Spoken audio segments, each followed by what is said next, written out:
वो जिसका खजाने शाम तक जाते थे। जनाब खदीजा इतनी नहीफ हो गई कि ज़हरा की माँ बैठ सकती थी तो उठती नहीं थी।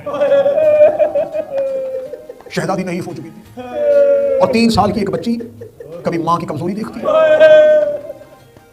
कभी अपने बाबे का चेहरा देखती है, और इस बच्ची को अपनी गुर्बत ज्यादा इसलिए महसूस होती है कि इसका भाई कोई नहीं है।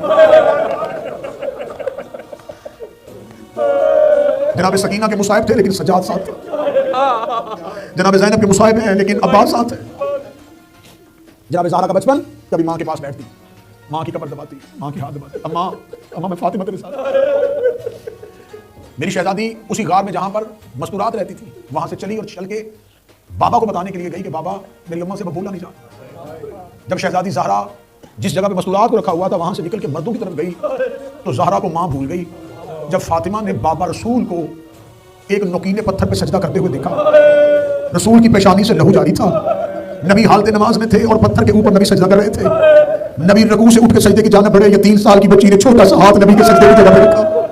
बाबे को कहा बाबा अपना सर मेरे हाथ में रख, बाबा आपकी पेशानी से लहू जारी हो चुका है। कभी दादा के पहलू में जाके बैठती। बिल्कुल किताबें कहती हैं कि हजरत अबू तालिब जनाबे फातिमा ज़हरा से यही प्यार था जैसे हुसैन को सकीना से प्यार है।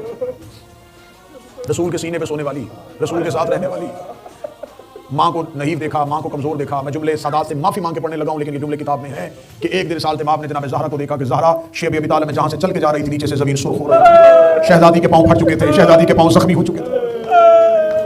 शेब अबी तालिब की गर्मी और शेब अबी तालिब का 3.5 साल का दौर था। सर पे कुरान रख के बताओ जिसके घर में बेटी है 3 साल की बच्ची, उसे 3.5 साल किसी एक ऐसे पहाड़ी में रहना पड़ जाए जहां न साया हो, न पानी हो, न खाना हो। बस जब शेब अबी तालिब से नीचे 3.5 साल के बाद उतर के आए हैं, माँ कमजोर हो चुकी थी, माँ ज़ईफ़ा हो चुकी थी। कभी माँ का हाथ थामती और कभी बाबे का हाथ थामती, कभी बाबा को मस्जिद में जख्मी देखती तो कभी बाजारों में जख्मी देखती, कभी बाबा को जख्मी मस्जिद से लेके आती और कभी बाजारों से लेके आती। एक दिन बीबी अपने घर में माँ के पास बैठी हुई थी, जब दरवाजे पे शोर हुआ, मक्का के काफिरों के बच्चे नबी को पत्थर मार रहे थे। अकेला मुस्तफ़ा जख्मी होता पीछे मक्का के काफिर अपने बच्चों के हाथों में पत्थर लेके नबी के पीछे पीछे आ रहे थे। इतना जख्मी हो गया था मोहम्मद, इतनी शाम के बाजार में अली की बेटियां हुई थी। जख्मी रसूल अपने दरवाजे पे आया, दरवाजे पे रसूल का जाना था। जनाब ज़हरा ने बाबे को आते देखा, ज़हरा दरवाजे पे गई।